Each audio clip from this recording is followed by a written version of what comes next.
നമ്മൾ ഈ ഒഴിഞ്ഞു മാറി അങ്ങ് പോയേക്കാം എന്ന് കരുതിയതാണ്. പക്ഷേ അനാവശ്യമായിട്ട് ഉന്നയിച്ച വിഷയത്തിൻ്റെ ഗൗരവം മനസ്സിലാക്കാതെ വ്യക്തി താല്പര്യങ്ങളും സ്വന്തമായിട്ടുള്ള നേട്ടങ്ങളും മാത്രം മുൻനിർത്തി അനാവശ്യമായിട്ട് സോഷ്യൽ മീഡിയയിൽ എന്നിലൂടെ എന്തെങ്കിലും ശ്രദ്ധ കിട്ടട്ടെ എന്ന് കരുതിയിട്ട് എന്നെ തെറിവ് അത് ആ ലൈം ലൈറ്റിൽ അവർ വന്നോട്ടെ, എനിക്ക് പ്രശ്നമൊന്നുമുള്ള കാര്യമല്ല. പക്ഷേ വിഷയത്തെ വഴിതിരിച്ചു വിട്ടിട്ട് പ്രശ്നങ്ങൾ മത്സരാർത്ഥികൾ തമ്മിലായി മാറുമ്പോഴത്തേക്ക് ആരോപണ വിധേയരായിട്ടുള്ള ആൾക്കാരും മറ്റു പലരും ഇതിൽ നിന്ന് രക്ഷപ്പെട്ടു പോകും എന്നുള്ളത് കൊണ്ടും അനാവശ്യമായിട്ട് വീണ്ടും വീണ്ടും വീണ്ടും എൻ്റെ പേരുകൾ വലിച്ചഴിച്ച് മറ്റുള്ളവർക്ക് സംശയമുണ്ടാക്കുന്ന പ്രസ്താവനകൾ കൊടുക്കുന്നത് കൊണ്ടാണ് ഞാൻ ഒരിക്കൽ കൂടി ലൈവിൽ വന്നത്. ദയവ് ചെയ്ത് ഇനിയും ഈ മറ്റു കണ്ടസ്റ്റൻറ്റുകൾക്ക് എന്തും പറയാം, ഒരു പ്രശ്നമില്ല. പക്ഷേ അത് വിഷയാധിഷ്ഠിതമായിരിക്കണം. അതിന് ഒരു ശരി പ്രേക്ഷകർക്ക് തോന്നണം. ജനങ്ങൾക്കിടയിൽ വെറുതെ പരസ്പരം സീസൺ 6 നടക്കുന്ന സമയത്ത് സീസൺ 5 മത്സരാർത്ഥികളോ സീസൺ 4 മത്സരാർത്ഥികളോ കാണിക്കുന്ന കോമാളിത്തരങ്ങളെയും വിവരക്കേടുകളെയും അവർക്ക് സംശയം ഉളവാക്കുന്ന രീതിയിലാവരുത്. അതുകൊണ്ട് പരമാവധി സംസാരിക്കുമ്പോൾ വ്യക്തിപരമായിട്ടല്ലാതിരിക്കുക എന്നതാണ് ഞാൻ ആഗ്രഹിച്ചിരുന്നത്. പക്ഷേ കഴിഞ്ഞ ദിവസം 1-2 പ്രശ്നങ്ങൾ വരികയും ഞാൻ ചിലതൊക്കെ കണ്ടില്ലെന്ന് നടിക്കുകയും ചിലർക്കൊന്നും മറുപടി അർഹിക്കുന്നില്ല. വ്യക്തിപരമായിട്ട് എനിക്കെതിരെ പറയുന്നവർ അതിൻ്റെ പേര് റീച്ച് ഉണ്ടാക്കിയിരിക്കും. എന്നിരുന്നാലും ശോഭ ചില പരാമർശങ്ങൾ നടത്തി. അതിൽ 1-2 കാര്യങ്ങൾക്ക്, അല്ലാതെ ശോഭയ്ക്ക് എന്തും പറയാം, ശോഭ എന്തും പറഞ്ഞ് റീച്ച് ഉണ്ടാക്കാൻ ശ്രമിക്കുക, എന്തെങ്കിലും ലൈം ലൈറ്റിൽ നിൽക്കാൻ ശ്രമിക്കുക, എന്താണെന്ന് വെച്ചാലും അത് ചെയ്യാം, അത് പ്രശ്നമില്ല. പക്ഷേ ശോഭ പറഞ്ഞത് ചില കാര്യങ്ങൾക്ക് അതിനു മുമ്പ് ശോഭ പറയുന്ന കാര്യങ്ങൾ ഏറ്റുപിടിക്കാൻ നടക്കുന്നവരോട് എനിക്ക് പറയാനുള്ളത്, തൂറിയവനെ ചുമന്നാൽ ചുമന്നവനും നാറുമെന്നൊരു ചൊല്ല് നമ്മുടെ നാട്ടിലുണ്ട്. അതൊന്ന് ഞാൻ നിങ്ങളോട് പറയുകയാണ്. ഇപ്പോൾ ഇതിൽ ഈ ചാനൽ ചർച്ചകൾ എന്നെ ന്യൂസ് 18 ചാനലിൽ നിന്ന് വിളിച്ചു. ഞാൻ വിളിച്ച സമയത്ത് ഞാൻ അവരോട് അങ്ങോട്ട് ചോദിച്ച ഒരു ചോദ്യം എന്ന് പറയുന്നത്, ഞാൻ അവരോട് ആരോപണ വിധേയരായിട്ടുള്ളവരിൽ നിന്ന് വിഷമങ്ങൾ ഉണ്ടായിട്ടുള്ള ആൾക്കാരുടെ പേരുകൾ പറയാം, അതായത് സ്ത്രീകളുടെ പേരുകൾ ഞാൻ പറഞ്ഞാൽ നിങ്ങൾക്ക് ആംബിയർ ഉണ്ടോ ഇത് ടെലികാസ്റ്റ് ചെയ്യാൻ?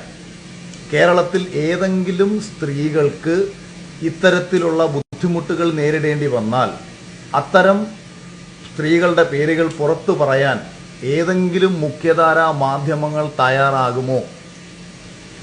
ഈ വിവരക്കേടുകൾ പറഞ്ഞുകൊണ്ട് ചാനലിലിരുന്ന് ചർച്ച നടത്തുന്ന ലവലേശം ബോധ്യമില്ലാത്ത മാധ്യമ കോമാളികളോട് തന്നെയാണ് എൻ്റെ ഈ ചോദ്യം. പിന്നെ രണ്ടാമത്തെ കാര്യം, സ്വന്തം താല്പര്യങ്ങൾ സംരക്ഷിക്കാനും സ്വന്തം നേട്ടങ്ങൾ സംരക്ഷിക്കാനും വേണ്ടിയിട്ട് ശാരീരികമായോ സാമ്പത്തികമായിട്ടോ ഉള്ള കാര്യങ്ങൾ കൊടുത്തുകൊണ്ട് ആരെങ്കിലും ഒരു കാര്യം നേടിയെടുക്കുന്നുണ്ടെങ്കിൽ അവർ ആരെങ്കിലും വന്ന് പുറത്തു പറയുമോ? അവരുടെ അത്തരം പ്രവൃത്തികൾ കൊണ്ട് അർഹതയുള്ളവർക്ക് നീതി നിഷേധിക്കപ്പെടുന്നു എന്നുള്ളതല്ലേ ഞാൻ ചൂണ്ടിക്കാണിച്ച പ്രധാനപ്പെട്ട പ്രശ്നം. ചിലർ ഇത്തരം ആക്ടിവിറ്റികളിലൂടെ തങ്ങളുടെ കാര്യം സാധിക്കാൻ സിനിമാ മേഖലയിലായിക്കോട്ടെ, അത് വ്യാവസായിക മേഖലയിലായിക്കോട്ടെ, എന്റർടൈൻമെന്റ് മേഖലകളിലായിക്കോട്ടെ, ഇത്തരം കാര്യങ്ങൾ ചെയ്യുമ്പോൾ അതിലേക്ക് എടുക്കാൻ നിൽക്കുന്ന ആൾക്കാർ, അതായത് ഞാൻ ആർക്കെതിരെ ആരോപണം ഉന്നയിച്ചോ അത്തരം മാനസികാവസ്ഥ കൊണ്ടു നടക്കുന്ന ആൾക്കാർ അവരുടെ താല്പര്യങ്ങൾക്ക് വേണ്ടിയിട്ട് അർഹതയുള്ളവരെ തഴയുന്നു എന്ന കാര്യമാണ് ഞാൻ ചൂണ്ടിക്കാണിച്ചത്. ഞാൻ ഉന്നയിച്ച ഒരു വിഷയത്തിന്റെ ഗൗരവം ആർക്കെതിരെയാണോ ഉന്നയിച്ചത് അവർ വർക്ക് ചെയ്യുന്ന പ്രസ്ഥാനത്തിന് മനസ്സിലാവുകയും അവർ അന്വേഷണം പുറപ്പെടുവിക്കുകയും ചെയ്തിട്ടുണ്ട്. അതുകൊണ്ട് തന്നെയാണ് ഞാൻ ആ വിഷയവുമായി ബന്ധപ്പെട്ട് കാര്യങ്ങളെ കുറിച്ചിട്ട് മറുപടി മറ്റൊന്നും പറയാതിരുന്നത്. അപ്പോഴാണ് ശോഭ ഒരു കാര്യം പറയുന്നത്, ഈ കഴിഞ്ഞ സീസണിൽ ശോഭയെ മാനസികമായിട്ട് തളർത്തി തോൽപ്പിക്കാൻ അവർ ശ്രമിച്ചു എന്നുള്ളത്. അപ്പോൾ എനിക്ക് ചില കാര്യങ്ങൾ പറയേണ്ടി വരും. ശോഭ മറന്നുപോയതാണ് പലതും. 70 ദിവസത്തിന് ശേഷം ടിക്കറ്റ് ടു ഫിനാലെ എന്ന് പറയുന്ന ഒരു ടാസ്ക് കൊണ്ടുവരുന്നു. ഈ ടിക്കറ്റ് ടു ഫിനാലെ ടാസ്ക് കൊണ്ടുവരുമ്പോൾ ആരെ സപ്പോർട്ട് ചെയ്യാനാണ് എന്നത് നിങ്ങൾക്ക് കൃത്യമായിട്ട് നിങ്ങൾക്ക് മനസ്സിലാവും. കാരണം രാവിലെ തൊട്ട് വൈകുന്നേരം വരെ ഒരിടത്ത് കുത്തിയിരുന്നാൽ ആര് വിജയിക്കും, ആ സീസണിലുള്ളതിൽ ആര് വിജയിക്കും, ആരതുകൊണ്ട് ഫിനാലെ വിജയിച്ച് വരണമെന്നാണ് ആ ടാസ്ക് കൊടുത്തിട്ടുള്ളവർ ചിന്തിച്ചിട്ടുള്ളത് എന്നത് നിങ്ങളൊന്ന് ആലോചിച്ച് നോക്കുക. പിന്നെ 2, ഒരു പ്രാങ്ക് ശോഭയ്ക്ക് വേണ്ടി തന്നെ, അതായത് ശോഭയ്ക്ക് ജനങ്ങൾക്കിടയിലേക്ക് കൂടുതൽ റീച്ച് കിട്ടാനും ആ സമയത്ത് കൂടുതൽ കണ്ടന്റ് ശോഭയുടേക്ക്, അതായത് ശോഭയുടെ കണ്ടന്റ് ഒന്നും ആ സമയത്ത് ഇല്ല. അപ്പൊ ശോഭയ്ക്ക് വേണ്ടിയിട്ട് ഒരു ദിവസത്തെ ഫുൾ കണ്ടന്റ് ഒരു ടാസ്ക് കൊടുത്തുകൊണ്ട് ശോഭയ്ക്ക് വേണ്ടിയിട്ട് തന്നെ അണിയറയിലുള്ള ആൾക്കാർ സപ്പോർട്ട് കൊടുക്കുകയാണ്. ഇനി മറ്റൊരു കാര്യം കൂടെ ഞാൻ പറയാം. അതായത് ഈ ഞാൻ ഹോസ്പിറ്റലിൽ പോയ സമയത്ത് ശോഭ പറഞ്ഞൊരു കാര്യം ഉണ്ടായിരുന്നല്ലോ, എന്തായിരുന്നു, ഇവനെ കൊല്ലത്തേക്ക് അങ്ങ് പാക്ക് ചെയ്താൽ മതിയെന്ന്. അത് പുറത്ത് വലിയ രീതിയിൽ ഗൗരവമാവുകയും ആ വിഷയം ചർച്ചയിൽ എടുക്കണമെന്ന് വീക്കെൻഡ് എപ്പിസോഡിൽ ഇവർ സംസാരിച്ചു. അതായത് ലാലേട്ടൻ ഇത് സംസാരിക്കണമെന്ന് സംസാരിച്ചു. പക്ഷേ അത് സംസാരിക്കാൻ സമ്മതിപ്പിച്ചില്ല. കാരണം ലൈവ് കാണുന്ന പ്രേക്ഷകരെക്കാട്ടിയും എത്രയോ ഇരട്ടി ആൾക്കാരാണ് ഈ പറഞ്ഞ എപ്പിസോഡ് കാണുന്നത്. അപ്പോൾ ഈ എപ്പിസോഡിൽ ഇങ്ങനെ ഒരു മൈൻഡ് സെറ്റുള്ള ഒരാളാണോ ശോഭ എന്ന് പ്രേക്ഷകർ അറിയണ്ട എന്ന് വിചാരിച്ചിട്ട് ആ വിഷയം സംസാരിപ്പിക്കണ്ട എന്ന് പറഞ്ഞ് മാറ്റിയതും ഞാൻ ഈ ആരോപണം ഉന്നയിച്ചതിൽ ഒരാളാണ്. പിന്നീട് നമ്മുടെ ഫാമിലി ടാസ്ക് പ്ലാൻ ചെയ്യുമ്പോൾ ഫാമിലി ടാസ്കിൽ ശോഭയുടെ ഫാമിലി വരില്ല എന്നായിരുന്നു ആദ്യം പറഞ്ഞത്. ശോഭയുടെ ഫാമിലി വരില്ല എന്നുണ്ടെങ്കിൽ അങ്ങനെ ഒരു ടാസ്കേ വേണ്ട എന്നൊരു തീരുമാനം ഇവർ എടുക്കുന്നു. അപ്പോൾ ഇതിൻ്റെ പിന്നിൽ പ്രവർത്തിക്കുന്ന ഉത്തരവാദിത്തപ്പെട്ട മറ്റു ചിലർ, അതായത് 1-2 ആൾക്കാരുടെ സ്ഥാപിത താല്പര്യങ്ങൾ ഇവിടെ നടപ്പിലാക്കാൻ പറ്റില്ല എന്ന് വാശി പിടിച്ചുകൊണ്ട് ശോഭയുടെ ഫാമിലി വരില്ല എന്ന് കരുതിയിട്ട് ഒരു ഫുൾ ടാസ്ക് മാറ്റി വെക്കാൻ പറ്റുമോ? അങ്ങനെ അവർ അതിന് മുകളിലോട്ട്, അതായത് അധികാരത്തിന് അതിന് മുകളിലിരിക്കുന്ന ആൾക്കാരെ ഈ വിഷയം അറിയിച്ചുകൊണ്ട് അവർ പറയുന്ന കാര്യം ഇങ്ങനെയാണ്: ഇത്തരം ഒരു ടാസ്ക് ചെയ്യുമ്പോൾ മത്സരാർത്ഥികളുടെ റിലേറ്റീവ്സ് ഇവിടെ വരണം. അങ്ങനെ റിലേറ്റീവ്സ് വരുന്ന സമയത്ത് നമുക്ക് സാമ്പത്തിക നഷ്ടമുണ്ടാകും. കാരണം അവർക്ക് ഫ്ലൈറ്റ് ടിക്കറ്റ് എടുക്കണം, അവരെ ഇവിടെ കൊണ്ടുവന്ന് സ്റ്റേ ചെയ്യണം, തിരിച്ചു കൊണ്ടുപോകണം. ഇങ്ങനെയുള്ള സാമ്പത്തിക നഷ്ടത്തിൻ്റെ പേരിലാണ് ഈ ടാസ്ക് മാറ്റിവെക്കുന്നത് എന്നുണ്ടെങ്കിൽ അത് ലോജിക്കലി നമുക്ക് മനസ്സിലാക്കാം. പക്ഷേ ശോഭയുടെ ഫാമിലി വരില്ല എന്ന ഒരു കാരണം കൊണ്ട് ഇത്തരം ഒരു ടാസ്ക് മാറ്റിവെക്കേണ്ട സാഹചര്യം ഉണ്ടാവരുത്. അവിടെ എന്താ പ്രശ്നം? അവിടെ ഫാമിലി എന്ന, അതായത് ഹസ്ബൻഡ് ആൻഡ് വൈഫ്, ഞാനും ഷിജിച്ചേട്ടനും മാത്രമാണ് അത്തരം ഒരു പ്രോപ്പർ കുടുംബമുള്ള ഒരു മത്സരാർത്ഥി. ബാക്കിയുള്ള ആൾക്കാർക്ക് അങ്ങനെ ഒരു പ്രോപ്പർ കുടുംബമില്ല, അച്ഛനും അമ്മയൊക്കെ വന്നു പോകാമെന്നുള്ളതേ ഉള്ളൂ. അതിനുശേഷം ശോഭയുടെ ചേട്ടനെ കൊണ്ടുവരാനാണ് ഇവർ പരമാവധി ശ്രമിച്ചത്. അദ്ദേഹം ഒരു കാരണവശാലും വരില്ല എന്നിവരെ അറിയിക്കുന്നു. പിന്നീടാണ് അവരുടെ അച്ഛനും അമ്മയും വരുന്നത്. അച്ഛൻ്റെ അമ്മയുടെയും കൂടെ ശോഭയുടെ ഒരു കൂട്ടുകാരിയും വരുന്നു. അപ്പോൾ കൂട്ടുകാരി അവരോട് ആവശ്യപ്പെട്ടത് അവരെ കൂടി ഇതിനുള്ളിലേക്ക് കയറ്റിയാൽ അവർ വരാം. ആക്ച്വലി അങ്ങനെ ഒരാളെ അതിലേക്ക് കയറേണ്ട കാര്യമില്ല. ബിഗ് ബോസിൽ നോർമലി 2 പേരെ, ഫാമിലി വീക്കിൽ 2 പേര് കയറി കഴിഞ്ഞാൽ പിന്നെ മൂന്നാമതൊരാളെ കയറണം. പക്ഷേ മൂന്നാമതൊരു ബൈസ്റ്റാൻഡറും കൂടി വന്നെങ്കിൽ മാത്രമേ ഇങ്ങനൊരു ടാസ്കിൽ അവർക്ക് ഉദ്ദേശിക്കുന്ന റിസൾട്ട് കിട്ടത്തുള്ളൂ. അപ്പം ഞാനിത് പറഞ്ഞത് ശോഭ തന്നെ വന്നിരുന്ന് ശോഭയുടെ കുഴി തോണ്ടാൻ വേണ്ടിയിട്ടാണ് എന്നെ കൊണ്ടിത് പറയിപ്പിച്ചത്. ശോഭയെ അവർ സപ്പോർട്ട് ചെയ്തില്ല, ശോഭയെ അവർ പരമാവധി തകർക്കാൻ ശ്രമിച്ചതാണ് എന്നുള്ള കാര്യങ്ങൾ പറയുമ്പോൾ, പിന്നെ ലാലേട്ടൻ്റെ അടുത്ത് വന്നിരുന്ന് സംസാരിച്ച സമയത്ത് ഞാൻ ഉന്നയിച്ചൊരു ആരോപണത്തിൽ ശോഭയ്ക്ക് എന്തുകൊണ്ട് എന്നോട് ക്ഷമിക്കേണ്ടി വന്നു എന്നത് നിങ്ങൾക്ക് എല്ലാവരും കണ്ടിട്ടുള്ളൊരു കാര്യമാണ്. അതുകൊണ്ട് ഞാൻ അതിനെക്കുറിച്ചും ഞാൻ കൂടുതൽ ഡീറ്റെയിൽ ആയിട്ടൊന്നും പറയുന്നില്ല. പിന്നെ മറ്റൊരു ഗൗരവകരമായ കാര്യം, ഏറ്റവും വലിയ മറ്റൊരു മണ്ടത്തരം, നാളിതുവരെയും വേണ്ട എന്ന് വെച്ചിട്ട് പോയ കാര്യം, നാദ്രയെ ഞാൻ സഹായിക്കാൻ വേണ്ടിയിട്ട് പൈസ കൊടുത്തു. ഒന്ന് ആലോചിച്ച് നോക്കൂ. ഇവർ തന്നെ എനിക്കെതിരെ ഉന്നയിക്കുന്ന ഒരു ആരോപണം എന്ന് പറയുന്നത് ഞാൻ പുറത്തിറങ്ങി പോയി വന്നതിന് ശേഷം എല്ലാം മനസ്സിലാക്കി. ആയിക്കോട്ടെ, നിങ്ങൾ ഉന്നയിച്ച ആരോപണം ശരിയാണെന്നുണ്ടെങ്കിൽ പുറത്തിറങ്ങി വന്നതിന് ശേഷം ഞാൻ എന്താണ് മനസ്സിലാക്കേണ്ടത്? ഞാനായിരിക്കും വിജയിക്കുക എന്നത് ഞാൻ മനസ്സിലാക്കുന്നു. അപ്പോൾ വിജയിക്കുമെന്ന് ഉറപ്പുള്ള ഞാൻ അതിനുശേഷം ഫാമിലി ടാസ്ക് നടക്കുന്നു. ഈ ഫാമിലി ടാസ്കിൽ എല്ലാവരുടെ വീട്ടുകാരും വന്നിട്ട്, ശോഭയുടെ പോലും അച്ഛനും അമ്മയും വന്നിട്ട് പൂർണ്ണമായും അഖിൽമാരാരെ സപ്പോർട്ട് ചെയ്യുന്നു. അതായത് എന്നെ സപ്പോർട്ട് ചെയ്യുന്നു.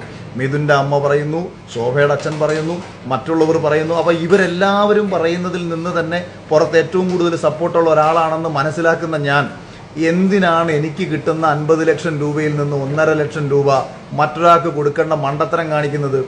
ഒരു മനുഷ്യൻ അയാളുടെ ഉള്ളിൽ തട്ടി ആത്മാർത്ഥമായിട്ട് നാളിതുവരെയും അതിൻ്റെ പേരിൽ ഒരു ചീപ്പ് പബ്ലിസിറ്റി ശ്രമിക്കാതെ നാദ്രയോട് ചെവിയിൽ ഇങ്ങനൊരു കാര്യം പറയേണ്ടി വരുന്നത്, നാദ്രയ്ക്ക് ഒരു ദിവസം 7000 രൂപ ശമ്പളം മാത്രമേ ബിഗ് ബോസിൽ നിന്ന് കിട്ടിയിട്ടുള്ളെന്നും 100 ദിവസം അവൾ നിന്നാൽ പോലും അവൾക്ക് വെറും 7 ലക്ഷം രൂപ ശമ്പളമേ കിട്ടത്തുള്ളൂ. അവൾക്കൊരു വീടില്ല, അവൾക്ക് ഒരുപാട് ബുദ്ധിമുട്ടുകൾ അനുഭവിക്കുന്നുണ്ട്. എത്രത്തോളം മാനസികമായി എത്രത്തോളം സാമ്പത്തികമായിട്ട് മുന്നോട്ട് പോകാൻ കഴിയുമെന്ന് അവൾക്ക് തന്നെ ഒരു ഉറപ്പില്ല. മറ്റുള്ള സാധാരണ ജനറൽപ്പെട്ട ആൾക്കാർ, അതായത് ഒരു പുരുഷനോ അല്ലെങ്കിൽ ഒരു സ്ത്രീക്കോ നോർമലി പുറത്ത് കിട്ടുന്ന വർക്കുകൾ പോലെ അവൾക്ക് കിട്ടുമോ എന്നുള്ള അവളുടെ സംശയങ്ങൾ, അവളുടെ വിഷമങ്ങൾ അത് കേട്ട ഞാൻ അവളോട് പറഞ്ഞതാണ്, അവളുടെ ചെവിയിൽ പറഞ്ഞതാണ്. എനിക്ക് തോന്നുന്നില്ല അത് പുറത്ത് വലിയ രീതിയിൽ ചർച്ചയായെന്ന് പോലും അറിയത്തിനുള്ള കാര്യമല്ല. എൻ്റെ ഉള്ളിൽ തോന്നി അവളെ സഹായിക്കണം. അവൾ ഒരു നന്മയുള്ള കുട്ടിയാണ്, ഒരു പാവമാണ്, അവൾക്ക് മുന്നോട്ടൊരു ജീവിതമുണ്ടാണ്. അവളിലൂടെ ഒരുപാട് ട്രാൻസ്ജെൻഡർ ആൾക്കാർക്ക് അതൊരു വളർച്ച, ഞാൻ അതിനകത്ത് വെച്ചും ഞാൻ നാദ്രയോട് എപ്പോഴും പറയുന്നതാണ്, നിന്നിലൂടെ നിന്റെ സമൂഹം അഭിമാനിക്കണം. നാദ്രയിലൂടെ അഭിമാനിക്കപ്പെട്ട ഒരു സമൂഹത്തിന് അപമാനമായി മാറിയ ഒരു മത്സരാർത്ഥിയാണ് ഈ ശോഭ പറഞ്ഞു വിട്ടു എന്ന് പറയുന്ന ജാൻമണി. അപ്പം ഞാൻ ജാൻമണിയുടെ വിഷയത്തിലേക്ക് ഞാൻ വരാം. അപ്പം ഞാൻ ഈ വിഷയത്തിലേക്ക് ഞാൻ ഒന്ന് സംസാരിച്ചിട്ട് അതിലേക്ക് തന്നെയാണ് എനിക്ക് വരാൻ ആഗ്രഹിക്കുന്നത്. അങ്ങനെ എൻ്റെ ഉള്ളിൽ നിന്ന്, അതായത് നീ ഈ പറഞ്ഞ നമ്മുടെ എന്തായിരുന്നു മണി ബോക്സ്, ഈ മണി ബോക്സ് എടുക്കുമ്പോൾ നീ മനസ്സിൽ വെച്ചോളൂ, 1.5 ലക്ഷം രൂപ നീ എത്ര എടുക്കുന്നോ അതിന് മുകളിൽ ഒരു 1.5 ലക്ഷം രൂപ ഞാൻ നിനക്ക് തരാം. എനിക്ക് കൊടുക്കേണ്ട ഒരു കാര്യവുമില്ല. കാര്യം നാദ്രയ്ക്ക് അങ്ങനെ കാര്യം എന്താ വെച്ചാൽ, ഇതിൻ്റെ ഉദ്ദേശം എന്താ? ഒരാൾ ഇങ്ങനെ പറയുമ്പോൾ പുറത്ത് നാദ്രയെ സപ്പോർട്ട് ചെയ്യുന്ന ആൾക്കാർ എനിക്ക് വോട്ട് ചെയ്യും എന്ന് കരുതിയിട്ടാണെന്നുണ്ടെങ്കിൽ ഞാൻ പബ്ലിക്കായിട്ട് അത് പറയണം. അതായത് ഇത് മറ്റുള്ളവരെ കേൾക്കുക. ശോഭയൊക്കെ ചെയ്യുന്ന പരിപാടി ഉണ്ടല്ലോ, ഈ ചാരിറ്റി ചെയ്താലും ഒരാളെ സഹായിച്ചാലും അത് വിളിച്ചു പറഞ്ഞുകൊണ്ട് ഞാൻ നന്മമരമാണ് എന്ന് കാണിക്കാൻ ശ്രമിക്കുന്ന സ്വഭാവം. അതായത് എൻ്റെ ഉദ്ദേശം നാദറയ്ക്ക് ഇത് കൊടുത്തുകൊണ്ട് പുറത്തുനിന്ന് വോട്ട് കിട്ടുകയായിരുന്നു എൻ്റെ ഉദ്ദേശമെങ്കിൽ ഞാൻ ഉറപ്പായിട്ടും ഇത് ഷിജു ചേട്ടനോട് ഞാൻ പറയും. കാരണം ഇത് പുറത്തേക്ക് പോകണമല്ലോ. അപ്പം എനിക്കിത് പറയണം, മറ്റുള്ളവർ കേൾക്കണം. കേട്ടിട്ട് എനിക്ക് നാദറയുടെ ആൾക്കാർ മുഴുവൻ ഇത് വോട്ട് ചെയ്യണം. ഇത് പറഞ്ഞത് നിങ്ങൾ ആരെങ്കിലും ഈ നാളിതുവരെ 1 വർഷമായി ഞാൻ ഈ പൈസ, എനിക്ക് ഫസ്റ്റ് പൈസ കിട്ടിയപ്പോൾ ഞാൻ കൊടുത്തു കഴിഞ്ഞു, ഞാനിത് പറയുകയോ നാദറ ഇത് പറയുകയോ ചെയ്തിട്ടുണ്ടോ? അല്ലെങ്കിൽ ഇങ്ങനെ ആരുടെങ്കിലും പറഞ്ഞിട്ടുണ്ടോ? ഇങ്ങനൊരു പബ്ലിസിറ്റിയോ ഇങ്ങനൊരു ഇതൊരു വൃത്തികെട്ട കാര്യമല്ലേ? അതായത് ഒരാളെ സഹായിച്ചിട്ട് അത് വിളിച്ചു പറയുക എന്നുള്ള കാര്യം, അത് പറയേണ്ട സാഹചര്യം ഇവിടെ ഉണ്ടാവുകയാണ് ചെയ്തത്. അതെന്തായാലും ശോഭ ഇത്തരം കാര്യങ്ങൾ എന്നെ നാറ്റിക്കുക എന്ന് പറയുന്ന ഉദ്ദേശത്തോടു കൂടിയിട്ടാണെന്നുണ്ടെങ്കിലും ഇത്തരം വിവരക്കേടുകൾ നിങ്ങൾ വിളിച്ചു പറയരുത്. കാരണം എനിക്കതിൻ്റെ ആവശ്യമില്ലായിരുന്നു. അതാദ്യം ശോഭ മനസ്സിലാക്കുക. ഇനിയെങ്കിലും ഇത്തരം വിവരക്കേടുകളും പുറത്തെഴുന്നള്ളിച്ച് നടക്കുന്ന സമയത്ത് അത്യാവശ്യം ഒരു കോമൺ സെൻസും ഒരു ബോധവും ഉണ്ടാകുക. ഒരാൾ പറഞ്ഞ വിഷയം, പിന്നെ ഞാൻ ആദ്യം തന്നെ ലൈവിൽ പറഞ്ഞു ഇത് ജനറലൈസ് ചെയ്ത് പറഞ്ഞതല്ല. അത് ലൈവ് കണ്ട ആൾക്കാർക്ക് മനസ്സിലാവും. അപ്പോൾ ദിയാസനെയാണ് ഫേസ്ബുക്കിൽ ഒരു പോസ്റ്റ് ഇട്ടത്. അപ്പോൾ അവൾ എന്നോട് പേഴ്സണലി അവൾ എന്നെ വിളിച്ച് പറയുകയും ചെയ്തു, അഖിലേ ഇങ്ങനൊരു സംശയം ഉണ്ടാവില്ലേ? ഞാൻ പറഞ്ഞു, ഇടി അങ്ങനെ ഒരു സംശയം ഉണ്ടാവുമെങ്കിൽ ഞാൻ രണ്ടാമതൊരു ലൈവ് ഇടാം.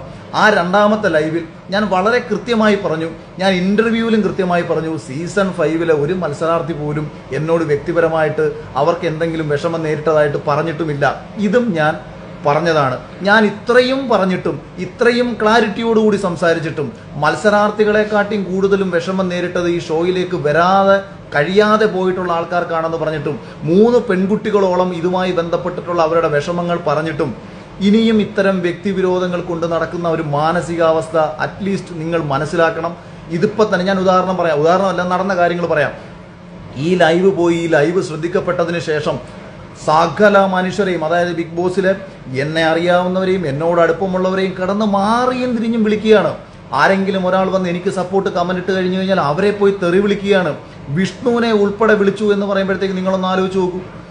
ഒരു കാര്യവുമില്ലാതെ ഓരോരുത്തരെ വിളിച്ച് കുത്തിത്തിരിപ്പിച്ച് സ്വന്തം താല്പര്യം സംരക്ഷിക്കാൻ വേണ്ടിയിട്ട് ഈ മീഡിയാസിന്റെ മുന്നിലേക്ക് കൊണ്ടുവന്ന് എന്തിനാണ് ഇങ്ങനെ ചെയ്തുകൊണ്ടിരിക്കുന്നത്? ഞാൻ ഇവരെ പറ്റിയിട്ടോ മറ്റാരെ പറ്റിയിട്ടോ ഏതെങ്കിലും ഒരു മത്സരാർത്ഥിയെ പറ്റിയോ നമ്മളിങ്ങനെ മോശം പറഞ്ഞോ? നമ്മൾ ഏതെങ്കിലും ഇപ്പം ഞാൻ ഈ പറഞ്ഞതിൻ്റെ ഒരു കോണ്ടെക്സ്റ്റ് നിങ്ങൾ മറ്റ് വെളിയിൽ വേറെന്തെങ്കിലും രീതിയിൽ എടുക്കാം. ഞാൻ ഇപ്പം നാളെയിൽ ഒരാൾ വന്നിരുന്ന് പറയുന്നു സിനിമാ മേഖലയിൽ കാസ്റ്റിംഗ് കൗച്ചുണ്ട്, അല്ലെങ്കിൽ സിനിമയിൽ അല്ലെങ്കിൽ ഒരു പർട്ടിക്കുലർ സ്ഥാപനത്തിൽ ആൾക്കാരെ ജോലിക്ക് എടുക്കുന്നതിന് മുമ്പ് കാസ്റ്റിംഗ് കൗച്ചുണ്ട്. ഇപ്പം എയർ ഹോസ്റ്റസ് പോലെയുള്ള സൗന്ദര്യം പ്രാധാന്യം കൽപ്പിച്ചുകൊണ്ട് കൊടുത്തു കയറുന്ന ജോലികളിൽ കാസ്റ്റിംഗ് കൗച്ചുണ്ട് എന്നൊക്കെ പറഞ്ഞാൽ അവിടെ ഇന്നലകളിൽ കയറിയിട്ടുള്ള എല്ലാവരും അങ്ങനെ ആണോ എന്നാണോ ചിന്തിക്കേണ്ടത്? അപ്പോൾ ഇത്തരം വൃത്തികെട്ട മാനസികാവസ്ഥകൾ കൊണ്ട് നടക്കുന്ന ആൾക്കാരെ നിങ്ങളൊന്ന് മനസ്സിലാക്കി വെക്കുക. ഇനി ജാൻമണി ദാസിന് ഞാൻ ഒരു മറുപടി കൊടുത്തു. എന്താ കാര്യം? ഈ ജാൻമണി എന്ന് പറയുന്ന സ്ത്രീ ഉള്ളിൽ കൊണ്ട് നടക്കുന്ന അഹങ്കാര മനോഭാവവും മറ്റുള്ള ആൾക്കാരെ തേർഡ് ക്ലാസ് ആക്കി ചിത്രീകരിക്കാനും അവരെ കാലിൻ്റെ അടിയിലിട്ട് ചവിട്ടി മെതിക്കാനും അല്ലെന്നുണ്ടെങ്കിൽ ഞാൻ ബിസിനസ് ക്ലാസ്സിൽ സഞ്ചരിക്കുന്ന ലേഡിയാണ് എന്ന് പറഞ്ഞുകൊണ്ട് വളരെ വൃത്തികെട്ട രീതിയിൽ ഓപ്പോസിറ്റ് നിൽക്കുന്ന ആൾക്കാർക്കെതിരെ സംസാരിക്കുന്ന സ്വയം എന്തോ വലിയ സംഭവമാണെന്ന് വിചാരിക്കുന്ന ആ ജാൻമണി ഈ ശോഭയാണ് ജാൻമണി അകത്തേക്ക് കയറ്റിവിട്ടു എന്നുള്ളത് ബിഗ് ബോസിൽ പോകുന്നതിന് മുൻപ് തന്നെ ശോഭ എന്നോട് പറഞ്ഞതാണ്. ഈ സീസൺ തുടങ്ങുന്നതിന് മുമ്പ് തന്നെ എന്നോട് പറഞ്ഞതാണ്. ഞാൻ ഈ ഷോ കണ്ടപ്പോഴും ഞാൻ ആലോചിച്ചു, മലയാളം നേരാമണ്ണം പോലും പറയാൻ അറിയാൻ വയ്യാത്ത തത്തത്ത പുത്തത്ത കിത്തത്ത പറയുന്ന ഒരു ലേഡി, അവരാണെന്നുണ്ടെങ്കിൽ ട്രാൻസ്ജെൻഡർ കമ്മ്യൂണിറ്റിക്ക് തന്നെ അപമാനം. നാദ്രയിലൂടെ ലഭിച്ച ഒരു അഭിമാനം ഈ ജാൻമണിയിലൂടെ അവർ പരിപൂർണമായും അവരുടെ സ്വഭാവം കൊണ്ട് നഷ്ടപ്പെടുത്തി. അവർ ആ ഹൗസിനുള്ളിൽ കാട്ടിക്കൂട്ടിയ ഞാനപ്പം ഇവരുടെ ചില കണ്ടന്റുകൾ കണ്ടപ്പോൾ തന്നെ ഞാൻ വിചാരിച്ചിട്ടുണ്ട്, ഇതിനകത്ത് ഞാൻ ഉണ്ടായിരുന്നുണ്ടെന്നുണ്ടെങ്കിൽ ഒരക്ഷരം മിണ്ടാത്ത രീതിയിൽ ഇവളെയൊക്കെ ഞാൻ ആക്കി തീർത്തന്നെ. ഇവളുടെയൊക്കെ അഹങ്കാരത്തിന് ഇവളെ ബിസിനസ് ക്ലാസ്സും മറ്റേ ക്ലാസ്സും മറിച്ച ക്ലാസ്സും ഒക്കെ കേട്ടപ്പോൾ തന്നെ എനിക്ക് എൻ്റെ പെരുവരലിൽ നിന്ന് ചൊറിഞ്ഞു വന്നതാ. അതായത് ഇപ്പം ഏത് ജോലിക്ക് അഭിമാനമുണ്ട്, ഒരു സംശയവുമില്ല. ഞാൻ നാളിതുവരെ എൻ്റെ അച്ഛനോട് തട്ടടിക്കുന്ന ഒരാളാണ്. എൻ്റെ അമ്മ ഇന്നും തൊഴിലുറപ്പ് ചെയ്ത് ജീവിക്കുന്ന ഒരു സ്ത്രീയാണ്. ഞാൻ അഭിമാനത്തോടു കൂടി അവരുടെ ഒപ്പം പോയി നിന്ന് അവർക്കൊപ്പമുള്ള വീഡിയോ പങ്കുവെച്ചിട്ടുള്ള ഒരാളാണ്. ഇന്നും ഏറ്റവും സാധാരണക്കാർക്കൊപ്പം പോയിരിക്കാൻ ആഗ്രഹിക്കുന്ന ഒരാളാണ് ഞാൻ. വർഷം 1 ബിഗ് ബോസ് വിജയിച്ചതിന് ശേഷം ഇതുവരെ ഏതെങ്കിലും ഒരു സിനിമാക്കാരുടെ കൂടെയുള്ള ഫംഗ്ഷനുകളിലോ അല്ലെങ്കിൽ സിനിമയുടെ ലോഞ്ചുകളിലോ മറ്റുള്ള സ്ഥലങ്ങളിലോ നിങ്ങൾ ആരെങ്കിലും എന്നെ കണ്ടിട്ടുണ്ടോ? ഞാൻ ഒരു സ്ഥലത്തും ഇത്തരം ഷോ ഓഫ് കാണിക്കുന്ന ഒരു സ്ഥലങ്ങളിലും പോകാൻ ഞാൻ ആഗ്രഹിക്കാറില്ല. ഇവരെല്ലാവരും എന്നെ വിളിച്ചിട്ടുള്ളതാണ്. ഈ അടുത്തിടെ നടന്ന പല സിനിമാക്കാരുടെ കല്യാണങ്ങൾ ഇവിടെ എല്ലാം നടന്ന് ഷോ കാണിക്കും. ഞാൻ പോകാൻ കഴിയുമായിരുന്നിട്ടും ചില സ്ഥലത്ത് ഞാൻ പോയിട്ടില്ല. എനിക്ക് പൊതുവെ ഈ സിനിമ എന്ന് പറയുന്ന കപട മേഖലയിൽ കാപട്യം കാണിച്ച് ജീവിക്കുന്ന ആൾക്കാരുടെ ഷോ ഓഫ് കാണിക്കാൻ ഞാൻ ആഗ്രഹിക്കാറില്ല. എനിക്ക് ഏറ്റവും താഴെ തട്ടി നിൽക്കുന്നവരോടും സാധാരണക്കാരനൊപ്പവും ചേർന്ന് നിൽക്കാനാണ് ഞാൻ എല്ലായ്പ്പോഴും ആഗ്രഹിച്ചിട്ടുള്ളത്. അവരെയാണ് ചേർത്ത് പിടിച്ചതും. പക്ഷേ അങ്ങനെ ചേർത്ത് പിടിക്കുമ്പോഴും ഏത് ജോലി എന്നുള്ളതല്ല പ്രശ്നം, കയ്യിലിരിപ്പാണ് പ്രശ്നം. അതായത് ഇപ്പം ഒരാൾ ഓടയിൽ നിന്ന് വേസ്റ്റ് കോരുന്ന ജോലിയാണ് ഒരാൾ ചെയ്യുന്നതെന്ന് വെച്ചോ. ആ ഓടയിൽ നിന്ന് വേസ്റ്റ് കോരുന്നവൻ തൊട്ടപ്പുറത്ത് ഒരു മലം കോരുന്ന ഒരാളെ കണ്ടാൽ അയാളെ നോക്കിയിട്ട് ഇവൻ പറയുകയാണ്, മാറി നിൽക്കടാ മലം കോരി, നീ ആരെന്നാടാ നിന്റെ വിചാരം എന്ന് പറഞ്ഞ് മറ്റേവനെ ആക്ഷേപിച്ചാൽ നമ്മൾ അവന്റെ മുഖത്തോക്കി ചോദിക്കും, നീയും ഓടയിൽ നിന്ന് വേസ്റ്റ് കോരുന്ന പണിയല്ലടാ നീയും ചെയ്തുകൊണ്ടിരിക്കുന്നതെന്ന്. അത് അവന്റെ വർത്തമാനത്തിനും അവന്റെ കയ്യിലിരിപ്പിനുമാണ് ആ ചോദ്യം ചോദിക്കുന്നത്. അത് കേട്ടോണ്ട് നിൽക്കുന്ന പുരോഗമന ടീംസ് വന്നിട്ട് എൻ്റെ അടുത്ത് ഓടയിൽ നിന്ന് ഇത് കോരുന്നവനെ അഖിൽമാരാർ ആക്ഷേപിച്ചോ എന്ന് ചോദിച്ചാൽ ഓടയിൽ നിന്ന് കോരുന്നവരെ അല്ല ആക്ഷേപിച്ചത്. യവന്റെ വർത്തമാനം നീ കുറച്ചു മുമ്പ് കേട്ടിരുന്നോ? യവന്റെ സ്വഭാവം നിനക്കറിയാമോ? അവിടെയാണ് നമ്മൾ എതിർക്കാൻ പോകുന്നത്. ഈ ജാൻമണി എനിക്കെതിരെ ഈ ശോഭ പറഞ്ഞതും കേട്ടിട്ട്, ശോഭയുടെ വായും കേട്ടിട്ട് ഇവിടെ വന്നിരുന്ന് എനിക്കെതിരെ സംസാരിച്ചിട്ടുണ്ട്. അവൻ എവൻ മറ്റവൻ മറിച്ചവൻ മാടേ കോടയെന്നും പറഞ്ഞുകൊണ്ട് വളരെ ആക്ഷേപിച്ചിട്ടുള്ള രീതിയിലാണ് ഇവള് വീഡിയോ ഇട്ടത്. ഇവൾ ആരാണ് എന്നെ കയറി അവൻ ഇവനെന്ന് വിളിക്കാൻ? ഇവൾ ആരാണ്? അപ്പോൾ അങ്ങനെ പറയുമ്പോൾ ഞാൻ ഇവളുടെ പ്രൊഫഷനെ കുറിച്ച് ഞാൻ ഓർമ്മിപ്പിക്കും. കാരണം അവളും ഞാനും ഒരേ മേഖലയിൽ വർക്ക് ചെയ്തുകൊണ്ടിരിക്കുന്ന ആൾക്കാരാണ്. ഞാനൊരു ഇൻഡസ്ട്രിയിൽ ഒരു സ്ക്രിപ്റ്റ് എഴുതി ഒരു ഫിലിം സംവിധാനം ചെയ്ത ആളാണ്. അപ്പോൾ അവളെ ഓർമ്മിപ്പിക്കും, കയ്യിലിരിപ്പിനെ എതിർക്കും. കേരളത്തിലെ ഏതെങ്കിലും മേക്കപ്പ് ആർട്ടിസ്റ്റുകളോ ഈ രീതിയിൽ ജീവിക്കുന്നവരോ ബ്യൂട്ടീഷ്യന്മാരോ ആർക്കെങ്കിലും ഒരാൾക്ക് ഞാൻ പറഞ്ഞതിൽ എവിടെങ്കിലും ഒരു വിഷമം തോന്നിയിട്ടുണ്ടെന്നുണ്ടെങ്കിൽ 1% നിങ്ങളെ പറ്റിയിട്ടല്ല പറഞ്ഞേക്കുന്നത്. അഭിമാനപൂർവ്വം നിങ്ങൾക്ക് നിങ്ങളുടെ ഒപ്പം ഞാൻ ചേർന്ന് നിൽക്കും. പക്ഷേ ഈ ജാൻമണിയെ കണക്കുള്ളവളുമാർ അഹങ്കാരം, താനേതോ കൊമ്പത്തെ കുറെ സിനിമാ നടിമാരുടെ കൂടെ ആർട്ടിസ്റ്റായിട്ട് നടക്കുക എന്ന് പറഞ്ഞിട്ടുള്ള അഹങ്കാരം, ആർട്ടിസ്റ്റുകളുടെ കൂടെ നടക്കുന്നു എന്ന് പറഞ്ഞിട്ടുള്ള അഹങ്കാരം, അത് കയ്യിൽ വെച്ചിരുന്നാൽ മതി. അവള് നോറ എന്ന് പറയുന്ന ഒരു പെൺകുട്ടിയുടെ മുഖത്ത് നോക്കിയിട്ട് 3rd ക്ലാസ് ആണെന്നും അവളെ ചവിട്ടി അരയ്ക്കുമെന്ന് ശപിച്ചില്ലാതാക്കുമെന്ന് പറഞ്ഞവളാ.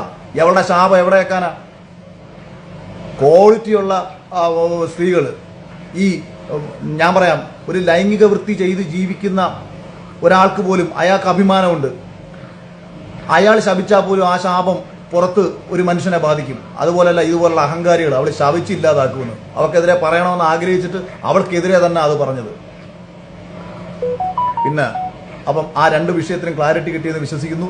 ഇനി എനിക്കൊന്ന് ശോഭ പറഞ്ഞ മറ്റു വിഷയങ്ങൾക്കൊന്നും എനിക്ക് പ്രത്യേകിച്ച് ആരുടെടുത്തും സംശയിച്ച് മറുപടി പറയേണ്ട കാര്യങ്ങളില്ല. പിന്നെ പിന്നെ പിന്നെ ഇവർ ഈ ആവർത്തിച്ച് പറയുന്ന മറ്റൊരു സാധനം, ഈ പുറത്ത് പോയി തിരിച്ചു വന്നാൽ, അതായത് ഇപ്പോൾ ഈ സീസണിൽ ഇപ്പം ജാസ്മിൻ എന്ന് പറയുന്ന ഒരു മത്സരാർത്ഥി സപ്പോസ് പുറത്തു പോകുന്നു എന്ന് വെച്ചോളൂ. ജാസ്മിൻ പുറത്തു പോയിട്ട് കുറച്ച് കാര്യങ്ങൾ അറിയുകയാണ്. അതായത് ഗബ്രിയും ജാസ്മിനും തമ്മിലുള്ള റിലേഷൻഷിപ്പിൽ ജാസ്മിന് ഭയങ്കര നെഗറ്റീവാണെന്നും ഗബ്രിയെ മാറ്റി നിർത്തി കഴിഞ്ഞാൽ ജാസ്മിന് സപ്പോർട്ട് ഉണ്ടാകുമെന്ന് അവൾ പുറത്തു പോയിട്ട് തിരിച്ചു വരുമ്പോൾ മനസ്സിലാക്കുന്നു. അങ്ങനെ പുറത്തു പോയി തിരിച്ചു വന്ന ജാസ്മിൻ 50 ദിവസം എങ്ങനെയാണോ ഹൗസിൽ നിന്നത് അതിൽ നിന്ന് പരമാവധി സ്വഭാവത്തിൽ വ്യത്യാസങ്ങൾ വരുത്തുന്നു. ആ വ്യത്യാസങ്ങൾ എന്താണ്? പുറത്തുള്ള പ്രേക്ഷകരുടെ ഇഷ്ടാനിഷ്ടങ്ങൾ മനസ്സിലാക്കി സ്വഭാവത്തിൽ ഒരു വ്യത്യാസങ്ങൾ വരുത്തി പെരുമാറുന്ന സമയത്താണ് ഒരാൾ പുറത്തു പോയി തിരിച്ചു വരുമ്പോൾ അയാൾക്ക് എന്തോ മനസ്സിലായെന്നും അയാൾ ഇന്നലെ വരെ കളിച്ച ഗെയിമല്ല കളിക്കുന്നതെന്നും മനസ്സിലാക്കുന്നത്. ഞാൻ 61ാമത്തെ ദിവസം പുറത്തുപോയി തിരിച്ചു വന്നതിന് ശേഷം നിങ്ങൾ എന്നെ ഏറ്റവും കൂടുതൽ ആക്ഷേപിച്ചിട്ടുള്ള മുണ്ടുപൊക്കി എന്ന് പറയുന്ന പ്രശ്നമാണ് സംഭവിക്കുന്നത്. അപ്പം ഞാനത് മാപ്പ് പറഞ്ഞിട്ട് പ്രേക്ഷകർ ഇഷ്ടം പിടിച്ചു പറ്റിയാൽ ഇരുന്നാൽ പോരെ? ഞാൻ ചെയ്ത ആക്ടിവിറ്റീസിൽ ഞാൻ ഉറച്ചു നിൽക്കുകയും അവർക്കെതിരെ സംസാരിക്കുകയും ആ ടാസ്കിൽ ഏറ്റവും മനോഹരമായി പെർഫോം ചെയ്യുകയും ചെയ്ത ഒരാളാണ് ഞാൻ. അതുകൊണ്ട് ഈ ആരോപണങ്ങളും ആക്ഷേപങ്ങളും ഉന്നയിക്കുമ്പോൾ എന്തെങ്കിലും സത്യമുണ്ടോ എന്ന് നോക്കണം. ഞാൻ പറഞ്ഞ വിഷയം കേരളത്തിൽ ഇനി നാളെയിൽ നടക്കാൻ പാടില്ല. അവരത് അറിയണം. അതിനകത്തൊരു അന്വേഷണം ഉണ്ടാവണം. ഇനിയും നാളെയിൽ ഈ മേഖലയിലേക്ക് കടന്നു വരാൻ ആഗ്രഹിക്കുന്ന ഒരു കുട്ടിക്ക് അവസരങ്ങൾ നിഷേധിക്കപ്പെടാൻ ഇത്തരം കാരണങ്ങൾ കൊണ്ട് പാടില്ല എന്ന ഉദ്ദേശശുദ്ധിയോടുകൂടി പറഞ്ഞ കാര്യങ്ങളെ, ഒരാളെ പോലും വ്യക്തിപരമായി ആക്ഷേപിക്കാത്ത കാര്യങ്ങളെ, സാധാരണ നമ്മളൊരു സിനിമാ നടനെതിരെ പറഞ്ഞാൽ ആ സിനിമാ നടന്റെ ഫാൻസ് വന്നിട്ട് നമ്മളെ ചീത്ത വിളിക്കും. ഇത് ഈ ചാനലിൽ പ്രവർത്തിക്കുന്ന ഈ 2 പേർക്ക് എന്തായാലും ഫാൻസ് ഒന്നുമില്ല. പിന്നെ ഇപ്പോൾ എനിക്കെതിരെ ഒരു പഴയൊരു മത്സരാർത്ഥിയുടെ അച്ഛൻ പോലും PR കൊടുത്തേക്കുന്നതാണ് ഞാൻ അറിഞ്ഞത്. അതായത് നമുക്കെതിരെ പറയണമെന്ന കാര്യം, പുള്ളിക്ക് എന്തെങ്കിലും ഹൈപ്പ് കിട്ടുന്നത്. അപ്പോൾ കിട്ടിയ ഒരു അവസരത്തിൽ നമുക്കെതിരെ എന്തെങ്കിലും പറഞ്ഞ് ഹൈപ്പ് ഉണ്ടാക്കാൻ നടക്കുന്നവരങ്ങ് നടന്നോ. ഇനി ഈ വിഷയത്തിൽ ഇനി ആർക്കെങ്കിലും ഒരു കാര്യം കൂടെ ഞാൻ പറയാം. അവിടെയും ഇവിടെയും ഇരുന്ന് യൂട്യൂബിലും വീഡിയോസിലും പിന്നെ സൈബർ ബുള്ളിങ്ങിനെ കുറിച്ച് ഇവർ പറയുന്നു. ഇവരുടെ വിചാരം എന്താ? ഇവർക്ക് മാത്രമാണ് സൈബർ ബുള്ളിങ് എന്ന? ഇത് എനിക്കെതിരെയും അതിശക്തമായി നടക്കുന്നുണ്ട്. എൻ്റെ ഭാര്യയുടെയും എൻ്റെ അമ്മയുടെയും വരെ പേരും പറഞ്ഞിട്ട് എൻ്റെ ഭാര്യയും എൻ്റെ അമ്മയും ഏഷ്യാനെറ്റിൽ പോയി കിടന്നു കൊടുത്തത് കൊണ്ടാണ് എനിക്ക് കപ്പ് കിട്ടിയതെന്ന് പറഞ്ഞ് നടന്ന് വീഡിയോസ് ഇടുന്ന ആൾക്കാരുണ്ട്. ആരാണ് ഇതിൻ്റെ പിന്നിൽ? ഇത് ഈ വിക്ടിമും ഇരവാദവും ഉന്നയിച്ചുകൊണ്ട് നടക്കാൻ വെറും കോമാളിയല്ല ഞാൻ. ഒരു പബ്ലിക് ഫിഗർ ആകുന്ന സമയത്ത് ആൾക്കാർ എതിർക്കും, ആൾക്കാർ അനുകൂലിക്കും. ഇതൊക്കെ സംഭവിക്കുന്നത് സ്വാഭാവികമാണ്. നമ്മളതെല്ലാം കേൾക്കാൻ ബാധ്യസ്ഥരുമാണ്. ഇന്നലകളിലും ഒക്കെ തന്നെ ഒരുപാട് സൈബർ ബുള്ളിങ് ഇവർക്ക് ഉണ്ടായിട്ടുണ്ട്. അതുകൊണ്ട് ഈ ഒരു വിഷയത്തിൽ പറഞ്ഞ് എടുത്ത് പൊക്കിപ്പിടിച്ച് ഞങ്ങളെയാണ് എന്നൊന്നും പറയേണ്ട കാര്യവുമില്ല. അപ്പം ഇനി ആർക്കെങ്കിലും എന്നോട് സംസാരിക്കാനുണ്ടെങ്കിൽ കണ്ണീ കണ്ട ഓൺലൈൻ ചാനലുകളിലും അവിടെ എവിടെയും പോയിരുന്നിട്ട് സംസാരിച്ച് സമയം കളയേണ്ട കാര്യമില്ല.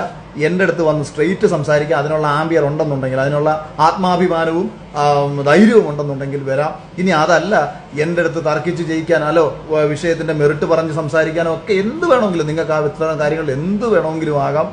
അല്ലാതെ ഇനി നിങ്ങൾക്ക് ആർക്കും വേണ്ടിയിട്ട് ഇൻഡിവിജ്വലി വന്ന് പറയത്തില്ല. ഇന്നത്തെ എപ്പിസോഡിൽ ലാലേട്ടൻ പറയാനുള്ളതും അല്ലെങ്കിൽ എനിക്ക് തോന്നുന്നു ചാനൽ അവർ പറയാനുള്ള അവരുടെ ഭാഗം ന്യായീകരിക്കും. അതിനുശേഷം നമ്മുടെ മറ്റ് അന്വേഷണത്തിൻ്റെ ഭാഗമായിട്ടുള്ള കാര്യങ്ങൾ സംസാരിക്കുകയും ചെയ്യും. ഓക്കെ, അപ്പോൾ താങ്ക് യു.